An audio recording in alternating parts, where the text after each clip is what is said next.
Guys, আপনার গাড়ি যদি কোথাও হারিয়ে যায় তাহলে আপনি গুগল ম্যাপের মাধ্যমে খুঁজে বের করতে পারবেন। অন্যদিকে যে কোনো স্থানের জায়গার পরিমাপ করতে পারবেন এই গুগল ম্যাপের মাধ্যমে। এরকম 5টা সেটিংস দেখাবো, যে 5টা সেটিংস এখনও পর্যন্ত আপনি জানেন না। কি শিখবেন না? তো চলুন শিখিয়ে দিচ্ছি। তো জানতে হলে ভিডিওটি অবশ্যই পুরো দেখুন। আমি আছি আপনাদের সাথে আব্দুল মিস্ত্রি, আপনারা দেখছেন এক্সপার্ট মিস্ত্রি চ্যানেল। তো চলুন শুরু করা যাক। তো চলুন এখন আমি আপনাদেরকে গুগল ম্যাপের এই 5টি খুবই গুরুত্বপূর্ণ সেটিংস শিখিয়ে দিই। প্রথম সেটিংসটি হলো অফলাইন ম্যাপ। অফলাইন ম্যাপকে আপনি আগে থেকেই কোনো এলাকার ম্যাপ ডাউনলোড করে রাখতে পারবেন, পরে ইন্টারনেট ছাড়া গুগল ম্যাপ ব্যবহার করতে পারবেন। ইন্টারনেট প্রয়োজন হবে না গুগল ম্যাপ ব্যবহার করতে। এটা কোথায় বেশি উপকারী? যখন আপনি ভ্রমণে যাবেন তখন আপনাকে বারবার ইন্টারনেট অন করে গুগল ম্যাপ দেখতে হবে না, আপনি ইন্টারনেট বন্ধ করে গুগল ম্যাপ ব্যবহার করতে পারবেন। অন্যদিকে মোবাইল ফোনের ডেটাও বাঁচবে, আপনার মোবাইল ফোনের ইন্টারনেট অন করতে হবে না, অফলাইনে ইন্টারনেট ছাড়াই গুগল ম্যাপ ব্যবহার করতে পারবেন। এটা কোথায় পাবেন চলুন দেখাচ্ছি। এখন আপনি চলে আসবেন গুগল ম্যাপের মধ্যে, আসার পর উপরে প্রোফাইল ফটো রয়েছে, এখানে ক্লিক করবেন। ক্লিক করার পর অফলাইন ম্যাপ এটা সিলেক্ট করতে হবে। করার পর এখন আপনি নিচে অপশান পাবেন সিলেক্ট ইওর ওন ম্যাপ, এখানে ক্লিক করতে হবে। এখন আপনি যে এলাকাটি দেখতে চান, অফলাইনে ব্যবহার করতে চান, সেই এলাকাটি আপনাকে সিলেক্ট করতে হবে। এখন এলাকাটি সিলেক্ট করার পর ডাউনলোড করবেন, তাহলে আপনি এই এলাকাটি অফলাইনে ব্যবহার করতে পারবেন। ইন্টারনেট ছাড়াই আপনি অফলাইনে ম্যাপ ব্যবহার করতে পারবেন। দ্বিতীয় সেটিংসটি হলো লাইভ লোকেশান। লাইভ লোকেশান কি? আপনার বর্তমান অবস্থান পরিবার বা বন্ধু বান্ধবের সাথে শেয়ার করতে পারবেন।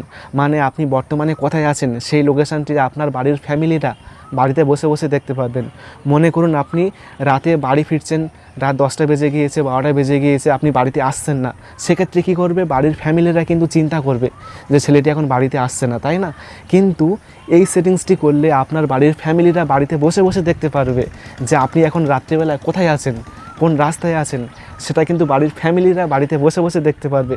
আপনি ভ্রমণে গিয়েছেন, কোন রাস্তা দিয়ে হাঁটছেন, কোন পাহাড়ে হাঁটছেন, সেটাও কিন্তু বাড়ির ফ্যামিলিরা বসে বসে লাইভ দেখতে পারবে যে আপনি কোথায় যাচ্ছেন, সেটাও দেখতে পারবে। মানে এক কথায় আপনি যেখানেই যাবেন সেটা দেখতে পারবে আপনার বাড়ির ফ্যামিলিরা, আপনার বন্ধুবান্ধবরা, যাকে শেয়ার করবেন সে দেখতে পারবে। এটা কোথায় পাবেন চলুন দেখাচ্ছি। এখন আপনি চলে আসবেন গুগল ম্যাপের মধ্যে, তারপর উপরে প্রোফাইল ফটো রয়েছে, এখানে ক্লিক করবেন। ক্লিক করার পর লোকেশান শেয়ারিং এখানে ক্লিক করবেন। ক্লিক করার পর শেয়ার লোকেশান এখানে ক্লিক করবেন। তারপর আপনি সময় সিলেক্ট করবেন যে আপনি কত সময় এই লোকেশানটি শেয়ার করতে চাচ্ছেন। সেই সময়টি আপনাকে এখান থেকে দিয়ে দিতে হবে। আপনি যত সময় দেবেন তত সময় পর্যন্ত দেখতে পারবে, ঠিক আছে? তো এখান থেকে আপনি সময় সিলেক্ট করবেন, তারপর যাকে পাঠাতে চান তাকে আপনি সিলেক্ট করে পাঠিয়ে দেবেন। তাহলে কিন্তু আপনার বর্তমান লোকেশান সে কিন্তু সহজেই দেখতে পারবে। আর অবশ্যই কিন্তু আপনার মোবাইলের মধ্যে লোকেশান অপশানটি অন করে রাখতে হবে। লোকেশান অপশানটি অন না থাকলে তারা কিন্তু দেখতে পারবে না। মোবাইল ফোনের ডেটা আর লোকেশান এই দুটো অন থাকতেই হবে, মাস্ট। 3 নম্বর সেটিংসটি হলো পার্কিং সেভ। মানে আপনি গাড়ি কোথায় পার্ক করেছেন সেটা কিন্তু গুগল ম্যাপ মনে রাখবে, পরে আপনি সহজেই খুঁজে বের করতে পারবেন। মনে করুন আপনি এমন এক জায়গায় গিয়েছেন সেখানে লোকের সমাগম বেশি, রাস্তাঘাট বেশি, সেখানে আপনি গাড়ি রেখেছেন, কিন্তু আপনি অন্য কোথাও যাওয়ার পর গাড়িটা খুঁজে পাচ্ছেন না, যে আপনি গাড়িটি কোথায় রেখেছেন সেটা আপনি বুঝতে পারছেন না, গাড়িটি হারিয়ে গিয়েছে। কিন্তু আপনি যখন গুগল ম্যাপের মাধ্যমে পার্কিং সেভ করে রাখবেন তখন কিন্তু গুগল ম্যাপের মাধ্যমে আপনি সহজেই খুঁজে পাবেন, সহজেই আপনি জায়গাটি চিনতে পারবেন যে আমি এই জায়গায় গাড়িটি রেখেছি। গুগল ম্যাপ আপনাকে মনে করিয়ে দেবে, স্মরণ করিয়ে দেবে, দেখিয়ে দেবে যে আপনি গাড়িটি কোথায় রেখেছেন। চলুন এখন আমি দেখাচ্ছি এটা কীভাবে ব্যবহার করবেন, কোথায় পাবেন। এখন আপনি গুগল ম্যাপের মধ্যে আসবেন, আসার পর এখন আপনি গাড়িটি যেখানে রেখেছেন সেই জায়গায় দাঁড়িয়ে যে ব্লু ডট রয়েছে এই ব্লু ডটে ক্লিক করতে হবে বা চেপে রাখতে হবে, ঠিক আছে? চেপে রাখবেন। চেপে রাখার পর এখন আপনি সেভ পার্কিং বলে একটা অপশান পাবেন, এই সেভ পার্কিং অপশান আপনাকে সিলেক্ট করতে হবে। তাহলে কিন্তু ওই লোকেশানটি মার্ক হয়ে যাবে। এবার আপনি যেখানেই যাবেন ওই লোকেশানটি কিন্তু মার্ক হয়ে থাকবে। আপনি পরবর্তীকালে সহজেই কিন্তু গাড়িটির অবস্থান বুঝতে পারবেন যে গাড়িটি আমি এখানে রেখেছি, কারণ ওখানে কিন্তু মার্ক হয়ে থাকবে। আপনি সহজেই দেখতে পারবেন যে এই জায়গায় আমি গাড়িটি রেখেছি, ঠিক আছে? তো এটি কিন্তু অনেক গুরুত্বপূর্ণ একটা সেটিংস, আপনি এই সেটিংসটি চাইলে করতে পারবেন। 4 নম্বর সেটিংসটি হলো মিস ইওর ডিস্ট্যান্স। মানে এখন থেকে আপনি গুগল ম্যাপের মাধ্যমে যে কোনো জায়গা পরিমাপ করতে পারবেন। আপনার বাবার, আপনার দাদুর যদি জমি থাকে তাহলে আপনি সেই জমি মাপতে পারবেন গুগল ম্যাপের মাধ্যমে। নদী, রাস্তাঘাট, ঘরবাড়ি থেকে শুরু করে যে কোনো স্থানের জায়গার পরিমাপ করতে পারবেন। এই সেটিংসটি আমার কাছে বেশ ভালো লেগেছে। আমি যে কোনো স্থান আমি মাপতে পারছি যে এই জায়গাটা কতটা লম্বা, সেটা আমি গুগল ম্যাপের মাধ্যমে মাপতে পারছি। এটা আপনি কোথায় পাবেন চলুন দেখাচ্ছি।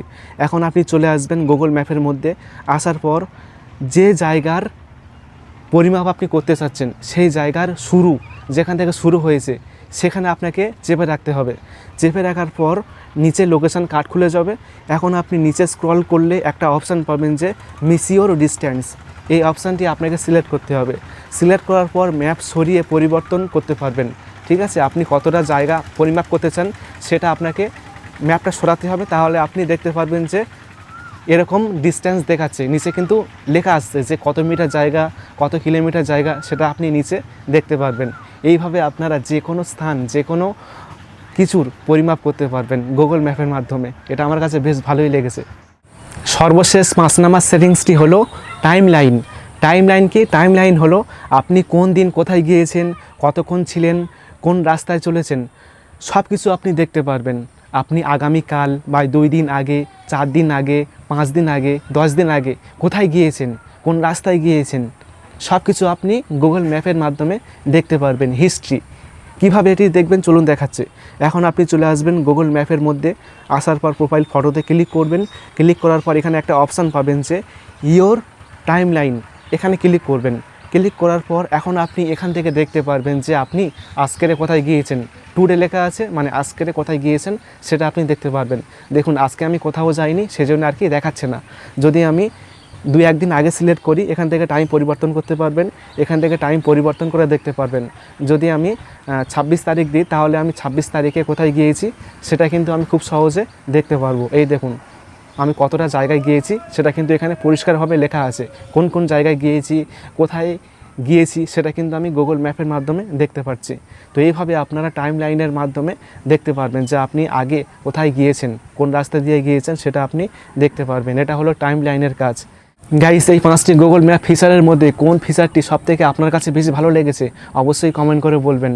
আশা করি ভিডিওটি অনেক ভালো লেগেছে। ভিডিওটি ভালো লাগলে অবশ্যই ভিডিওটি বন্ধুকে শেয়ার করবেন। তারপর ভিডিওতে অবশ্যই একটি লাইক করবেন এবং সকলে ভালো থাকবেন, সুস্থ থাকবেন। Thank you.